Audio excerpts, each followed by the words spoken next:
I found an old guitar on the side of the road with a note tied to it. She still plays beautifully. I hope you do too. I was 38, divorced, unemployed, and hadn't touched a guitar in 13 years. But something made me pick it up and take it home. When I played the first chord, my fingers barely remembering where to go, something inside me cracked open. Before we dive in, have you ever rediscovered something you loved and abandoned? Drop your answer in the comments below. And if you love stories about second chances, finding yourself again, and the unexpected ways broken things can heal us, please subscribe so you don't miss our next one. Now, let me take you back to the Saturday morning when I found something I didn't know I was looking for. 5 months ago, my wife of 8 years had asked for a divorce. It wasn't dramatic, no affair, no big fight.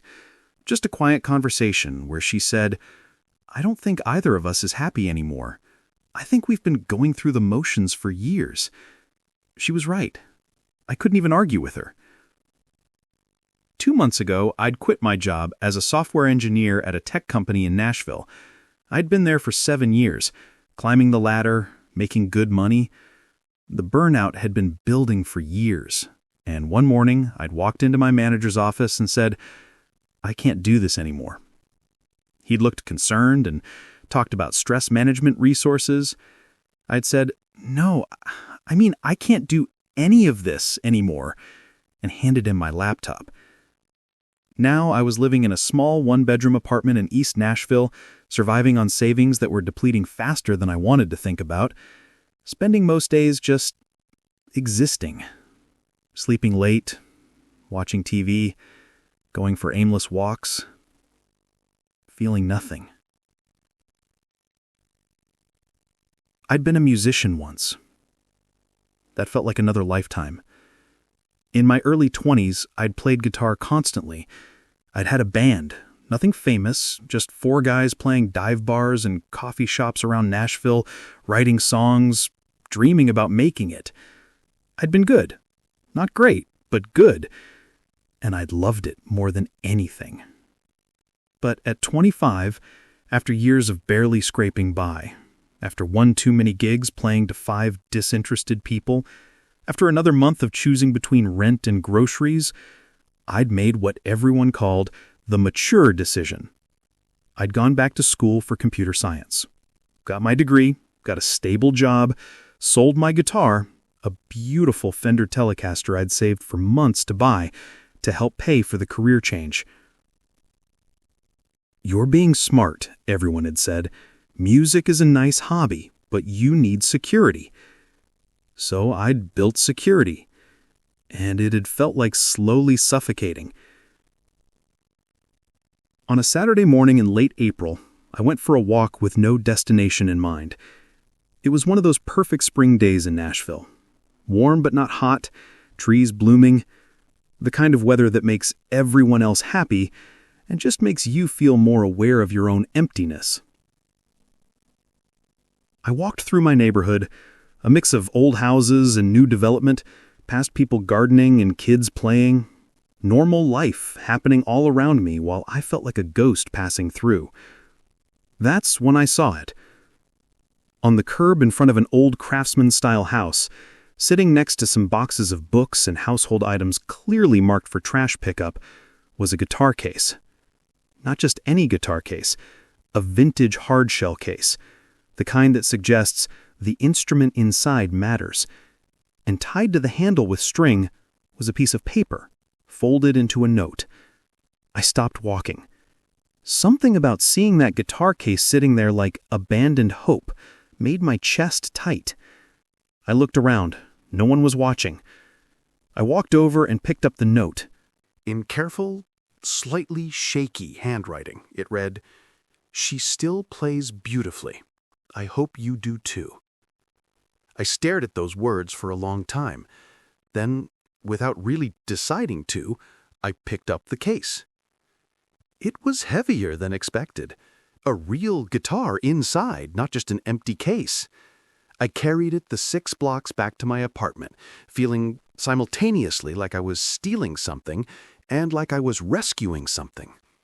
Inside my apartment, I set the case on my bed and opened it. The guitar was beautiful. Old, clearly well used, but meticulously maintained. It was an acoustic, a Martin D28, I realized, recognizing the design from my years of playing. The wood had that warm, aged patina that only decades can create. The strings looked relatively new. There were small dings and scratches that told stories I'd never know. I lifted it out of the case, carefully, feeling the weight of it, the familiar shape. It had been 13 years since I'd held a guitar. 13 years since I'd sold my Telecaster and told myself I was moving on to adult responsibilities. My fingers found their way to the fretboard almost automatically. Muscle memory from years of playing suddenly activated. I positioned my left hand in a G chord, or tried to. My fingers were stiff, uncertain, landing in approximately the right places, but not quite. I strummed with my right hand. The sound that came out was imperfect. My chord wasn't quite clean. My strumming was awkward. But it was music. Real, acoustic, resonant music filling my small apartment. And something inside me broke. I sat on the edge of my bed, holding this stranger's guitar, and cried. Huge, gasping sobs that I hadn't let out in months, maybe years. Because that sound, that imperfect, beautiful sound reminded me of who I used to be, before the mature decisions, before the career I hated, before I'd traded passion for security and lost both. I played another chord, then another. My fingers were clumsy. The calluses I'd built over years of playing long since softened, but the knowledge was still there, buried under more than a decade of neglect. I played for 2 hours that first day. Just simple chord progressions, songs I used to know, melodies emerging from memory like ghosts. My fingertips hurt, the strings cutting into soft skin that wasn't used to this anymore, but I didn't stop. For the first time in months, I felt something other than numbness. I felt alive. Over the next week, I played every day, hours and hours, relearning songs I'd forgotten, rebuilding the calluses on my fingertips, coaxing my fingers to remember positions and changes that used to be automatic. The guitar really was beautiful. I did some research and learned that a vintage Martin D28 like this could be worth $3,000 to $4,000, maybe more, depending on the year and condition. Someone had left an extremely valuable instrument on the curb with a hopeful note. Who would do that? And why? My downstairs neighbor knocked on my floor twice to complain about the noise. I bought a practice amp with headphones so I could play late at night without disturbing anyone. But during the day, I played acoustic, loud and unashamed, feeling things I hadn't felt in years. 2 weeks after finding the guitar, I decided I needed to find its owner, or at least find out its story.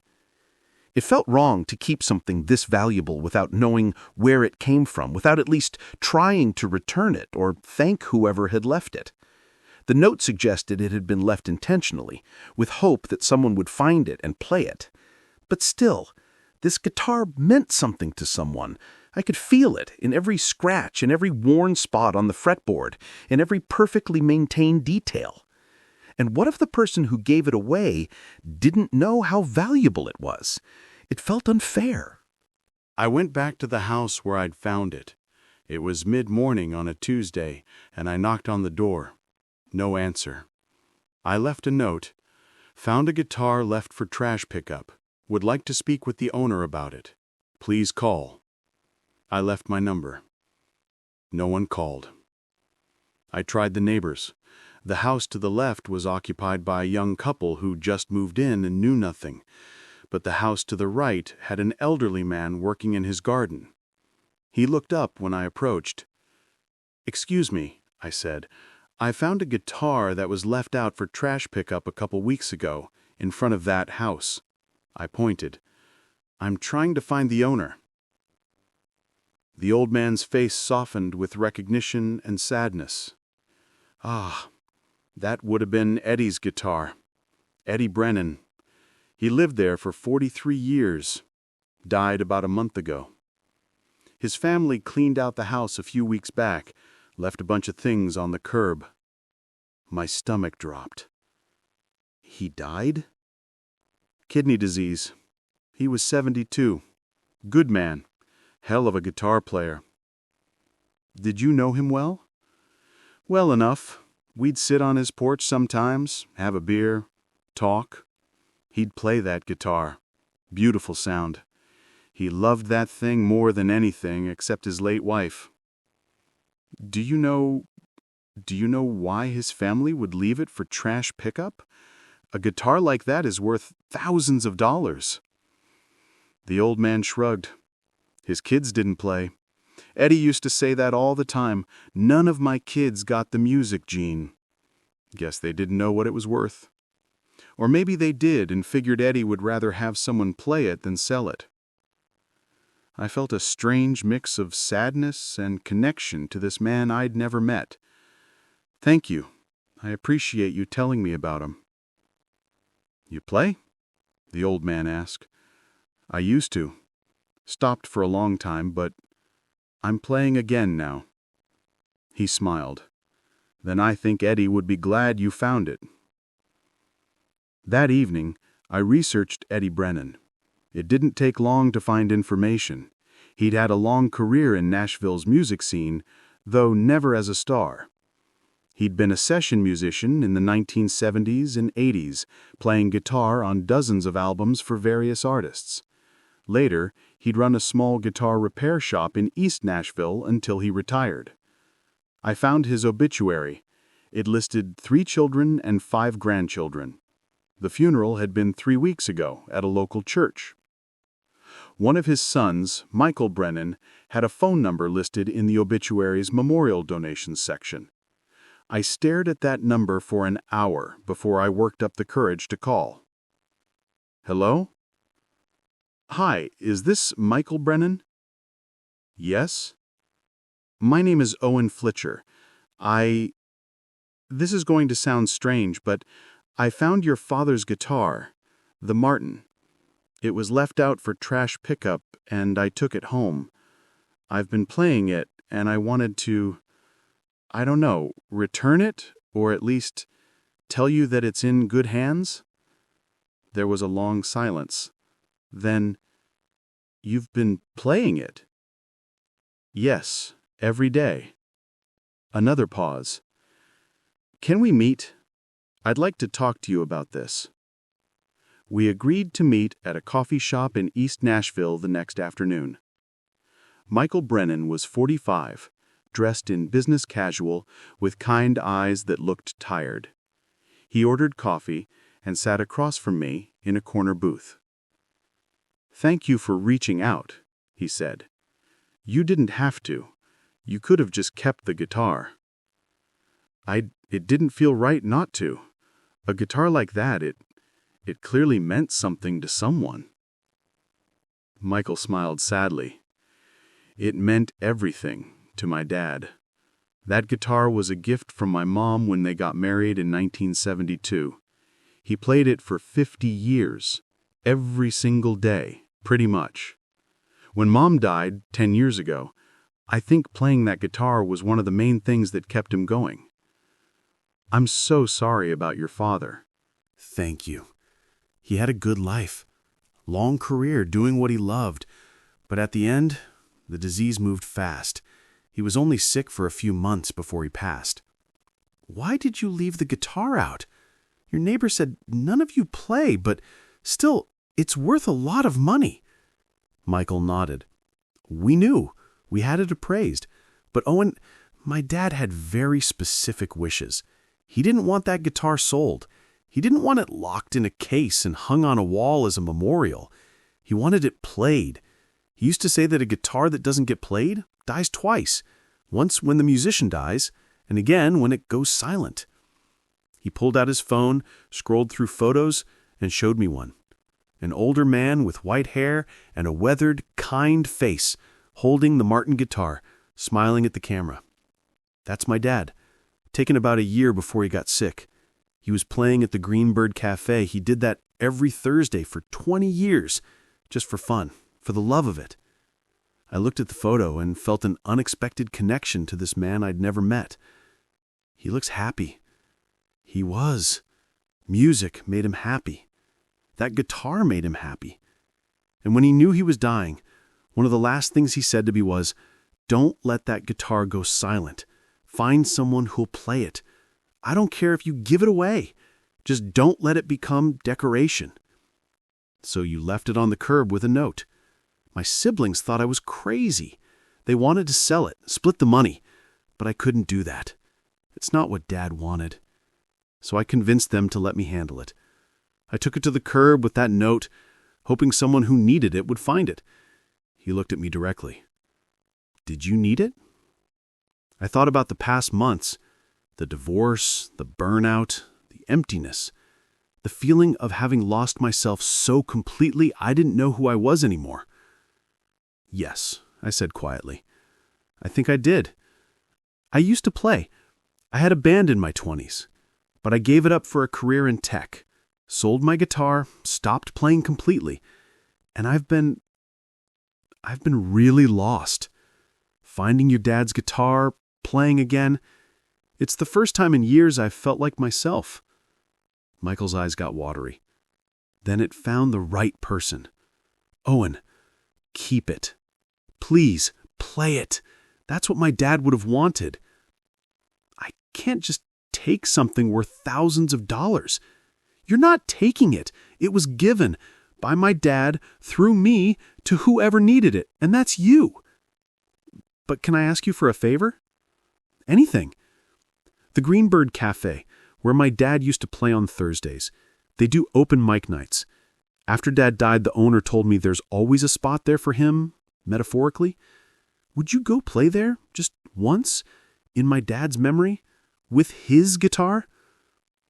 The thought of playing in public terrified me. I hadn't performed in 13 years. I was rusty, out of practice, not remotely good enough. But looking at Michael, thinking about Eddie Brennan, who'd played for 50 years and wanted his guitar to keep making music, I couldn't say no. "Yes," I said, "I'll play there." Michael smiled, genuinely smiled. "Thank you. That means more than you know." The next 3 weeks were a blur of practice. Not just relearning old songs, but creating new ones. I'd never been much of a songwriter in my 20s. I'd mostly played covers and a few basic originals. But now, with everything I'd been through, with all the loss and confusion and rediscovery, songs started pouring out. I wrote one called 13 Years Gone, about abandoning who you are and the long road back. Another called She Still Plays, about the guitar and the man who left it behind. Raw, honest songs about divorce and burnout and finding yourself in the wreckage. They weren't perfect. My voice was rough from disuse. My guitar playing was competent but not virtuosic. But they were real. They meant something. The Thursday before I was supposed to play at the Greenbird, I almost backed out. I picked up my phone to call Michael and cancel a dozen times. The thought of standing in front of people, being that vulnerable, potentially failing publicly, it was paralyzing.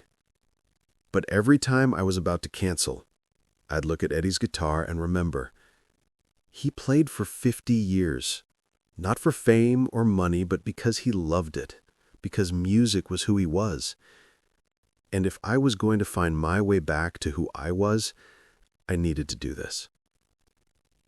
Thursday night arrived. The Greenbird Cafe was in a strip mall in Green Hills, unassuming from the outside but legendary in Nashville music circles. It was small, maybe 50 seats, all facing a tiny stage. The walls were covered with photos of famous musicians who had played there over the decades. Michael was there with his wife and 2 of his siblings. They'd come to hear someone play their father's guitar. No pressure at all. I arrived an hour early, checked in with the sound engineer, and sat in the back nursing a beer and fighting the urge to run. Other musicians played, some good, some okay, all braver than I felt. Finally, the host called my name. "Next up, we have Owen Fletcher." I walked to the stage on shaking legs, Eddie's guitar in my hands.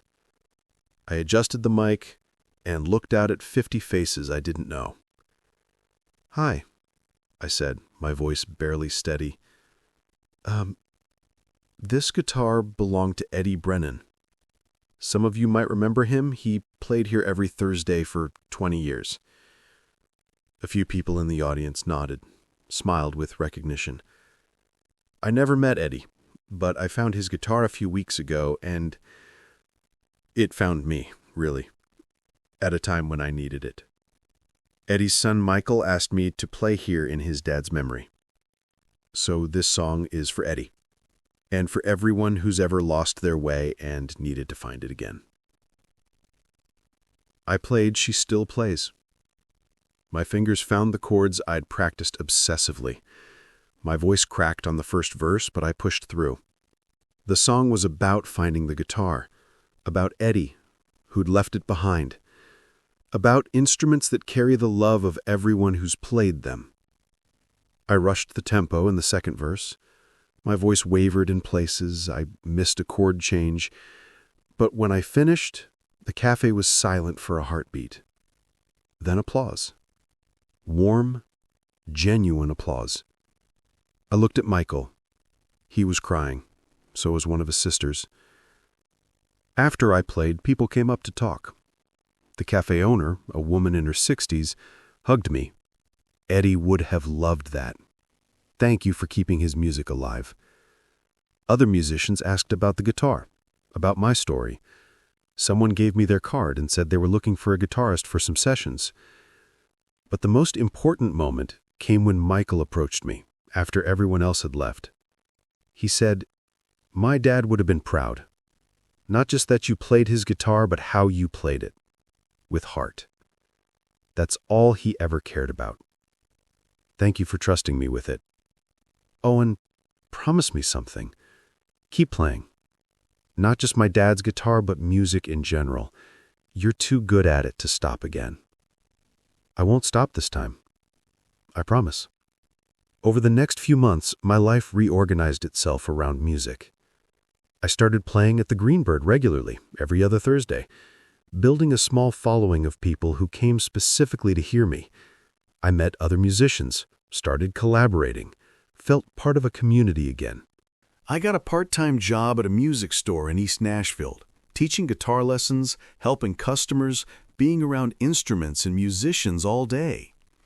It paid maybe a third of what I'd made as a software engineer, and I'd never been happier. I sold my car and biked everywhere. I stopped caring about the career trajectory and financial security that had once seemed so important. Instead, I cared about writing songs that mattered, about teaching kids how to play their first chords and watching them light up, about sitting in my apartment with Eddie's guitar, playing until my fingers hurt, feeling fully alive for the first time in over a decade. My ex-wife heard through mutual friends that I was playing music again. She sent me a text. "I'm glad you found your way back to yourself. You seem happy." She was right. I was happy. Not the shallow, everything is fine happiness I'd faked during my marriage and corporate career, but real happiness, the kind that comes from doing what you're meant to do, even when it's hard, even when it doesn't make financial sense. 1 year after finding Eddie's guitar, I played a small concert at a local venue, my first full set in 14 years. I invited Michael and his family. They came, and after the show, Michael pulled me aside. "I have something for you," he said, handing me an envelope. Inside was a photo, the same one he'd shown me a year ago, of Eddie with the Martin guitar, smiling. On the back, in Eddie's handwriting, were the words, "Music isn't what I do, it's who I am." He thought you should have this, because I think it's true for you too. He was right. I framed the photo and hung it in my apartment, above the stand where I kept Eddie's guitar. Some nights when I was playing, I'd look at that photo and feel a connection to this man I'd never met. A man who'd played for 50 years, who'd left his beloved guitar behind with hope that it would find someone who needed it. It had found me, and in finding it, I'd found myself. The guitar still plays beautifully, and so do I. That Saturday morning when I found a guitar by the roadside, I thought I was rescuing an abandoned instrument. I didn't realize the guitar was rescuing me. It reminded me of who I used to be, who I still was, underneath all the years of pretending to be someone else. Some things find us exactly when we need them. And sometimes the thing we need most is a reminder of who we really are. Have you ever rediscovered something you loved and abandoned? What brought you back to it? Share your story in the comments below. If this story about second chances, finding yourself again, and the unexpected ways broken things can heal us touched your heart, please hit that like button and subscribe for more meaningful stories every day. Don't forget to click the notification bell so you never miss our next inspiring tale. Thanks for watching, and we'll see you in the next one.